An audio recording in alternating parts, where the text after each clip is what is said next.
This is the Blackmagic Pocket Cinema Camera 6K Pro. This amazing camera is packed with a lot of cool features that we're going to address in this video. It's very in-depth, so make sure you pay attention and you grab your notebook and make some notes. Enjoy the video.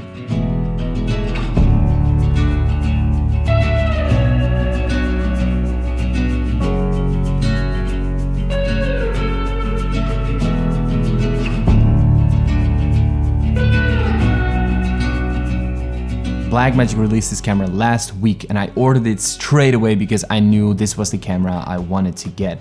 Ever since I, started using the Pocket 4K, I've been a fan of the image quality. Then the 6K came out and I was really tempted to buy this version, but I kept on using the 4K instead, and I'm really happy I did because this model really has it all for me.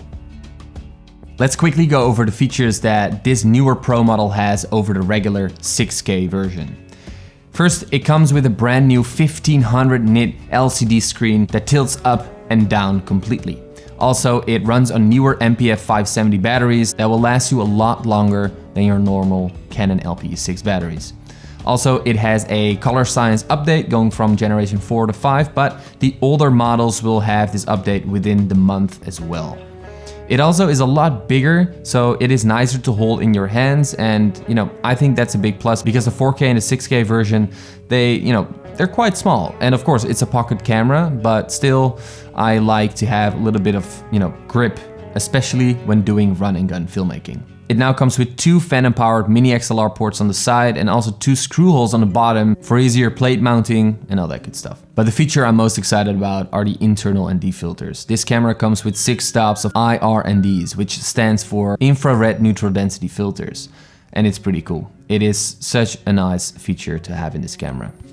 So in the box, you'll get, your standard stuff, your books, your strap, which you're probably never gonna use. Also a cable to charge it. You get 1 license of DaVinci Resolve Studio instead of 2. And of course, the body and the battery. Pretty basic, pretty simple, but you don't really need that much more.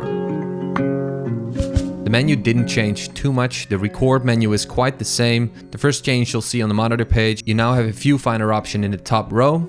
Then on the audio page, you have the ability to toggle the phantom power for the mini XLR ports on and off. Then on the setup page, you'll see the option to change the way the camera shows you what kind of ND you're using. So either 1 stop, 2 stop, 3 stop, or 0.6, 1.2, 1.8, and so forth.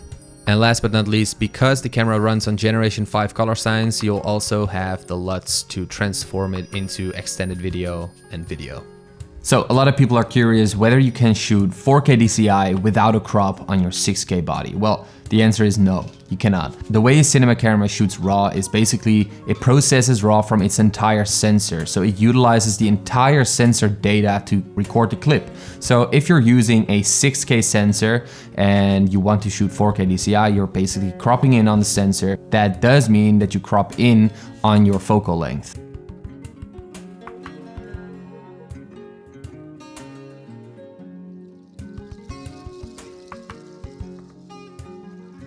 You can, however, shoot ProRes in 4K DCI without a crop, but you cannot shoot 6K in ProRes. 6K is only available in RAW, and then 4K DCI is only available in ProRes without a crop. So that is one of the drawbacks of using a 6K sensor because you get a lot more data, so you need a lot more storage, but of course you get a higher quality image and you get more room in post to play around with it. The built-in IR/ND filters on the Blackmagic Pocket 6K Pro are like the biggest addition to the Pro version. I think it's such a nice thing to have inside a body of that size, especially if you're doing a lot of run and gun filmmaking like I do. Having a variable ND filter on your lens and for some reason you need to swap your lens and that lens has a different filter thread, you need to get your step-up ring, you need to screw off the ND filters, screw on the step-up ring, then screw on the ND filter. It just takes so much time, and especially if you're doing a lot of wildlife or outdoor or snowboarding, surfing, whatever filmmaking, you need that split second of time. So having internal NDs that also cut out infrared is amazing. A lot of people complain that the previous models did need some sort of a IR filter, which I never used and I never saw an issue, but some people swear to it that you need it. But now the 6K Pro does have it built in, so that's amazing. Usually with cheaper varial NDs, you'll see that the more ND you put on, the more color shifts happening in the frame. This is a KNF concept. It's a $55 ND filter, and you'll see that the color is shifting the more I turn open the ND. The second ND is my Polar Pro. It's the Peter McKinnon version. And also in this shot, you'll see that it really turns towards green, but overall, there's not really that much vignetting. And then lastly, we have the internal NDs, and you'll see it's just a very clear change. There's no real shift in color, and you can really see that when you compare them side by side. In this comparison, you can clearly see the difference. The internal NDs are very clean. The RGB lines are super thin, so that means the colors are not spilling. For example, on the KNF, you see that the RGB lines are very thick. On the Polar Pro, the green line is way more dominant than in the other two. The battery life of this camera is drastically improved by using newer batteries, Sony MPF 570 or 550 batteries. And I'm very happy they did this because the Canon LP6 batteries are quite small, and I think there is almost 1,000 milliamp difference between the two batteries. So that's quite a lot if you're talking about 3,500 milliamp in total, you know. So of course the screen is a lot brighter, coming in at like 1500 nits, while the Pocket 4K is only, I think, 600 nits. Correct me if I'm wrong.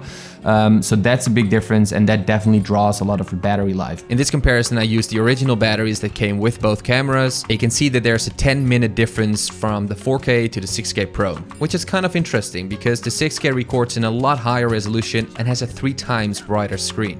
All right, the last thing I want to talk about is, do you need to upgrade from your previous model? The answer is no. You know, the sensor is exactly the same as the 6K, and the 4K still has an amazing image quality by its own. So I don't really think upgrading is necessary, especially because you've probably invested in a variable ND filter, a lot of rigging stuff. So it would be a waste to sell all that stuff way below the retail price that you paid for it. If you, however, really miss out on a B camera that you're now renting all the time, or you really need those internal NDs because you're doing a lot of run and gun filmmaking, then, you know, you might consider it. If you are new to, you know, getting a Pocket, then definitely go for the bigger Pro version because it has so many features that are a lifesaver in many ways, especially the tilt screen and the internal ND filters. So yes, then I would say get it. But if you already own a lot of rigging and a lot of gear for your previous models, then stick to your previous model. One quick last thing is that gear does not really matter, of course, but a camera like this can definitely boost your creativity and open new doors. I would say the most important thing is that if you have a camera, go out and shoot. Spend hours and hours using it and honing your craft, and only then you'll succeed and get better. Anyway, that's it for this video. Thank you for watching, and until the next one.